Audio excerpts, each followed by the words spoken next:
of just reading something from the book. The book. Every time you pick it up and give it credibility, you're making the wild claim that there is one book that is eternal in the scope of its teaching and relevant right now while everything else is fading. This is the Bible. A threefold miracle, you've heard me say this, a threefold miracle brings it to you. Now, there are places in the world where they don't have Bibles, and we're sending them Bibles. And people are hungry for it, because in it, even the untrained mind, or shall we say, especially, when they read its contents and simply begin to believe it like a child, something happens. Three miracles. The miracle of inspiration, that influence of the Spirit of God on the mind of Scripture writers which made their writings a record of divine revelation. That's big. That's what we believe about this book. The word for inspiration, theopneustos, means God breathed. God breathed. You know how He made the world? By the breath of His mouth. You know how He made the stars? By His words. Everything He created was made by the power of the Word. Oh, the Word living, the Word personified is Jesus. John 1 and Genesis 1 have something in common. In the beginning. In the beginning God created the heavens and the earth. John 1. In the beginning there was God. And on we go. We left you last time talking about this issue of God's thoughts. Do you think God thinks? I have a set of questions I've asked God. Do you think by a far stretch of your imagination that if you were to ask God questions that were really relevant and questions that made you really excited about the possibility of getting a good answer, do you think God's interested in talking back to you? Oh, I think so. I don't think you could possibly know how eager God is to talk to you. So ask Him questions and shut up until you get an answer. Or ask Him why He isn't answering, and He might just reveal why. And God's made it out right for you to see. Your ways are not my ways. My ways are not yours. My thoughts are not your thoughts. In fact, the difference between mine and your thought and mine and your ways is like the distance between the heavens and the earth. We're not talking about the sky. We're talking about the heavens. I don't know how far the heavens are from here. But you look at the heavens tonight, on a starry night, and you're seeing lights that went out 1 million years ago, 5 million, 10 million, 15 million. And light was traveling all this time, all that distance. And you witness it fading out. And the light you're looking at started from that star or that source millions of light years ago. Now believe that. Just believe it. You'll never fathom the mystery, but believe it. God is talking. He made you to be able to listen. Don't have to. There are no have-tos with God. He just puts the truth out there and you can refuse it and see how life works for you, or you can take it, receive it, educate yourself on it, celebrate it, share it, and find out what happens when it works. So God, thinking that perhaps we've accepted the fact that His ways and our ways just don't jive. They're not the same.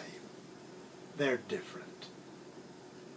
Now, the strange thing is, and this is what I was talking last time about being uncomfortable in telling you. I lived for years, was in the ministry, 40 or 50 years, before I realized that God had no intention that we stop at the sadness and the shock of our being so out of tune that we weren't in the same galaxy. We weren't in the same time frame as God. And I just left it at that. Oh, I quoted it a lot, just to remind myself and others that God's the only one who has any smart. Are you aware that there's only one person in the whole universe who knows everything about everything? And are you aware that you and I don't know everything about anything?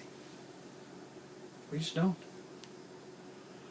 So what God is saying, I'm going to say something to you that's going to change your sadness into excitement and expectation. Listen to him. As the rain, this is Isaiah 55:10, as the rain and snow fall from heaven. Everybody's acquainted with that. It's an understandable beginning to an illustration. And do not return there without watering the earth. You understand how that works. I grew up on the farm. That's the way we lived. That was our eating privilege. That's how we raised cattle. That's how we raised vegetables. That's how we raised maize. That's how we raised everything. The rain and snow coming down, watering the earth, and then returning. Look, and making it germinate, the earth, and sprout, the processes of productivity, providing seed to sow and food to eat. Sow my word. Now look, he is linking what he said about your thinking and his, your ways and his, and he's giving us an illustration that if we ever get it, we may die shouting. Absolutely. So God says, look, my ways not your ways, my thoughts not your thoughts. My thoughts and ways are as high above yours as the heavens are above the earth. But as the rain and snow come down from heaven and don't return without watering the earth, which in turn buds and flourishes, providing bread for the eater and seed for the sower, so shall my word. So it's all about God thinking and God speaking. Are you with me? Now get this. I'm going to have to spend another time with it because there's so much to say. So my word that comes from my mouth will not return to me empty, fruitless, non-productive, but will accomplish my pleasure, and I will prosper in what I send it to do. Wait a minute. How important is God? Well, just as important as a creator and a sustainer, by the way, the only one. And whatever they say in science or in philosophy or in some other field of study, God did it anyway. There was a prime mover. There was a creator, and somebody is holding this awesome thing together called the cosmos. And he's talking. And he wants you to hear him. And we'll share next time what he's saying to you and me today. In the meantime, I make an assignment. Think. Don't let somebody on television or radio do your thinking. Don't let the local politicians or even the preacher control your thinking. You were made to think, to reason, under the tutelage of the God who is willing to come down and get in this thing called life with you by getting into you and living his life. What a deal. Bless you.